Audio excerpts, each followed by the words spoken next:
Iran बनाम America और Israel की जंग का आज 7वां दिन है और ऐसे में पिछले 6 दिनों की जंग में दोनों एक दूसरे पर भारी पड़ते हुए दिखाई दे रहे हैं। जिस ईरान को अमेरिका ने हल्के में लिया था, वो ईरान अब अपनी ताकत दिखाने लगा है। कुवैत में बीती रात ईरान ने अमेरिकी बेस पर हमला किया तो अमेरिका ने समुद्र में ईरानी ड्रोन कैरियर को तबाह कर दिया। इजराइल भी इस वक्त सेफ नहीं है। देखिए, कल आधी रात को इजराइल के शहरों पर ताबड़तोड़ हमले हुए। उधर यूएई में भी ईरान का हमला हो रहा है और कल अबू धाबी में एयरपोर्ट के पास धमाकों की आवाजें सुनाई दी। इसके बाद रिहायशी इलाकों में बम धमाके और बरसते हुए नजर आई। ये तस्वीरें आपके सामने हैं जो कि दिखा रही हैं किस तरीके से ये तबाही का मंजर चारों तरफ देखने को मिल रहा है। और अब ऐसे में इन सबसे बीच एक बड़ा डेवलपमेंट सामने आया, जहां ईरान के साथ जारी युद्ध में ट्रंप ने ज़ेलेंस्की से मदद मांगी। ज़ेलेंस्की ने सोशल मीडिया पर इसकी जानकारी साझा की। ज़ेलेंस्की ने कहा कि अमेरिका ईरान के शाहिद ड्रोन का मुकाबला करने में यूक्रेन की मदद चाहते हैं। ज़ेलेंस्की ने बताया कि अमेरिका सहित कई देशों ने ईरानी ड्रोन से बचाव के लिए यूक्रेन से संपर्क किया है, क्योंकि यूक्रेन ने रूस के खिलाफ 4 साल से ज्यादा समय से इन ईरानी मूल के शाहिद ड्रोन के बड़े पैमाने पर हमलों का सामना किया और इनसे निपटने में अनुभव हासिल किया। ज़ेलेंस्की ने यूक्रेनी विशेषज्ञों की टीम भेजने का भी फैसला लिया। इस बात की जानकारी खुद यूक्रेनी राष्ट्रपति वोलोदिमीर ज़ेलेंस्की की तरफ से सोशल मीडिया प्लेटफॉर्म पर दी गई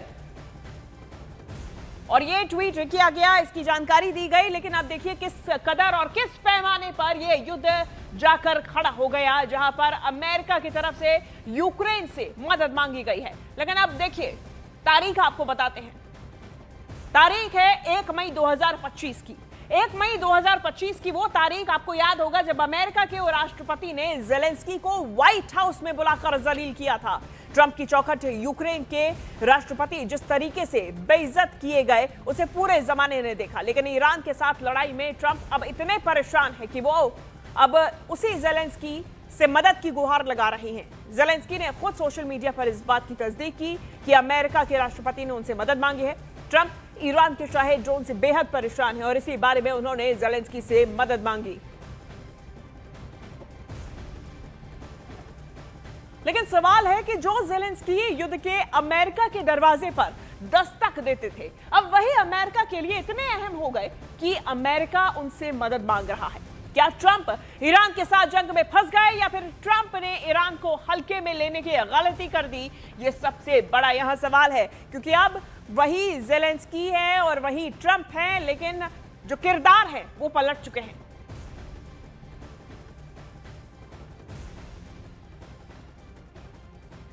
तो ज़ेलेंस्की से अमेरिकी मदद की मांग अब ऐसे समय में मांगी गई जब अमेरिका जो है वो ईरान की शाहिद ड्रोन से बौखला उठा है। अब ज़ेलेंस्की को ड्रोन युद्ध में लंबा अनुभव हो चुका है और ऐसे में अमेरिका इस मामले में यूक्रेन की मदद चाहता है। वो कैसे, आप समझिए। देखिए, ईरान का है शाहिद ड्रोन। अब शाहिद ड्रोन लॉइटरिंग म्यूनिशन या फिर सुसाइड ड्रोन है, जो कि बेहद कम लागत से तैयार किया जाता है। ये ड्रोन जो है वो लंबी दूरी के टारगेट को भेदने में माहिर है। इसका ऑपरेशनल रेंज 1000 से 2500 किलोमीटर तक का है। 4000 मीटर की ऊंचाई तक ये ड्रोन उड़ान भर सकता है और इन सबसे अलावा इसे गेम चेंजर बताता है, क्योंकि इसका जो काम है वो कम कॉस्ट पे होता है। ये बेहद सस्ते लागत से इसे तैयार किया जाता है और ऐसे में ये काफी महत्वपूर्ण है। तो ईरान जो है वो अमेरिकी बेस और इजराइल के खिलाफ दनादन यही शाहिद ड्रोन का इस्तेमाल कर रहा है और अगर ये कामयाब नहीं होता तो ईरान को कोई फर्क नहीं पड़ता। लेकिन इसकी एक लोकेशन पर कामयाबी अमेरिका और इजराइल के बड़े बड़े घाव दे रही है। कैसे, समझिए। 2500 किलोमीटर दूर तक ये किसी भी टारगेट को 3 मीटर के एक्यूरेसी से भेज सकता है और ये अपने साथ 30 से 35 किलोग्राम का वॉरहेड भी लेकर जा सकता है, यानी कि भारी तबाही। अब इसकी रफ्तार जो है वो करीब 185 किलोमीटर प्रति घंटे के हिसाब से है। आर्टिफिशियल इंटेलिजेंस यानी कि एआई प्रोसेसर से ये लैस है, यानी कि फुल टेक्निकल नॉलेज। यहाँ पे ताकत की बात करें तो ये जीपीएस से लैस है और इसे real time footage, video footage मिलता है जो कि टारगेट का दिखाई देता है। इसका जो डिजाइन है, design of model multiple launch frame से बना हुआ है। रेंज तो आप देख ही रहे हैं, वॉरहेड क्षमता आप देख रहे हैं और ऐसे में ईरान इजराइल युद्ध का आज 7वां दिन हो चला है और हर बढ़ते दिन के साथ वार पलटवार तेज होता जा रहा है। अब इसी बीच एक इंटरेस्टिंग तस्वीर भी सामने आई। उस तस्वीर को हम दिखाते हैं टीवी स्क्रीन पर। ईरान से जंग के बीच अमेरिका के ओवल ऑफिस में ट्रंप ने पादरियों के साथ में प्रार्थना की। ट्रंप ने सेना और देश के लिए आशीर्वाद मांगा।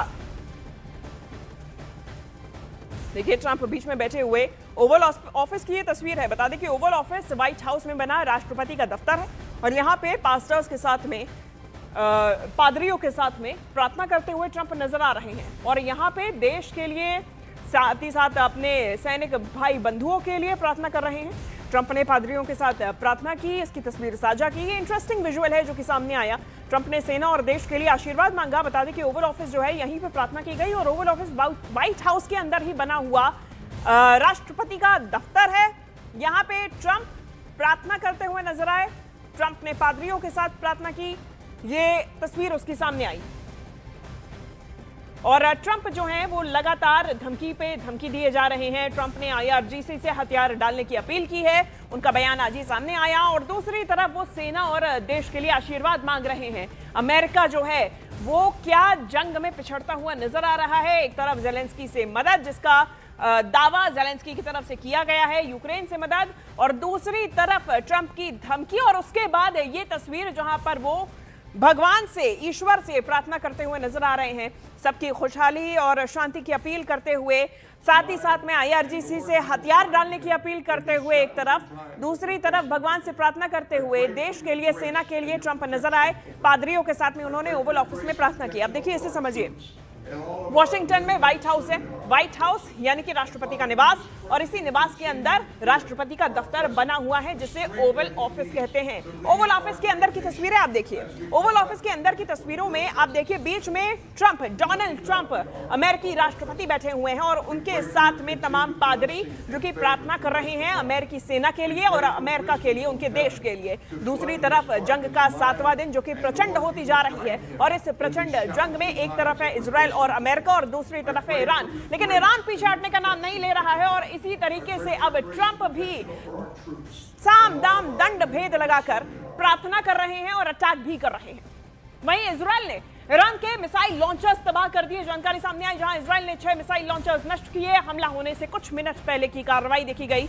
3 ईरानी डिफेंस सिस्टम भी तबाह किए गए। एयरफोर्स का सटीक ऑपरेशन देखा गया। ऑपरेशन रोरिंग लायन चलाया जा रहा है जो कि अभी भी जारी है और अलग अलग नाम इनके ऑपरेशंस के दिए गए हैं, लेकिन एक जंग है जो कि ईरान और इजराइल, अमेरिका के बीच में चली आ रही है। 7 दिन हो चुके हैं, प्रचंड होती हुई जंग नजर आ रही है। और ये देखिए, ये महायुद्ध जिसमें ईरानी सुप्रीम लीडर खमेनी की मौत हो चुकी है, लेकिन उसके बावजूद ईरान लगातार आगे बढ़ता जा रहा है और जवाबी कार्रवाई चला रहा है। सुप्रीम लीडर जल्द ही नियुक्त किया जाएगा ईरान में, लेकिन दूसरी तरफ ईरान पीछे हटने का नाम नहीं ले रहा और वहीं ईरान के हमलों का जवाब इजराइल और अमेरिका की तरफ से भी दिया जा रहा है। और ये देखिए, 6 मिसाइल लॉन्चर्स को नष्ट किया गया है क्योंकि सबसे ज्यादा जो खेल है वो हवा में ही चलाया जा रहा है और ऐसे में मिसाइल लॉन्चर्स को नष्ट करने से बड़ी कामयाबी भी यहां पर मिली है।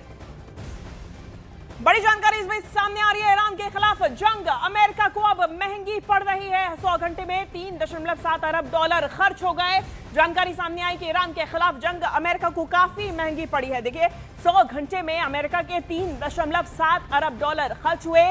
रोज इस जंग में करीब $891 मिलियन का खर्च आ रहा है और ऐसे में जंग अगर लंबी चली तो ये खर्च और भी ज्यादा बढ़ेगा। जंग जारी रखने के लिए अमेरिका को ज्यादा फंड चाहिए। महंगे हथियारों के इस्तेमाल से ये जो खर्च है वो बढ़ता जा रहा है, लेकिन अमेरिका के पास अब कोई चारा नहीं है। अमेरिका के पास में चॉइस नहीं है क्योंकि जिस तरीके से ईरान जवाबी कार्रवाई कर रहा है तो उससे लड़ने के लिए महंगे हथियारों का इस्तेमाल करना अमेरिका की मजबूरी बन चला है और ऐसे में इनका खर्च भी बढ़ता जा रहा है।